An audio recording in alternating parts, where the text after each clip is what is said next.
ചെന്മേ കാണുമാറാകണം Govinda.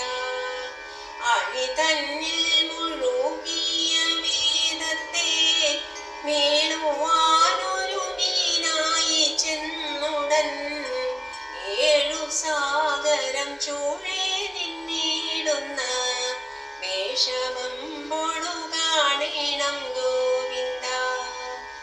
ഇച്ഛയോടെ സുരാസുര സഞ്ചയം സ്വച്ഛവാനിധി തോയം കടയുമ്പോൾ കച്ഛവാകൃതി കൈക്കൊണ്ടുമേവിടും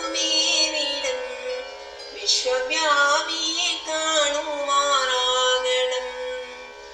ഈശലന്നിയെ സുകരവേഷമായി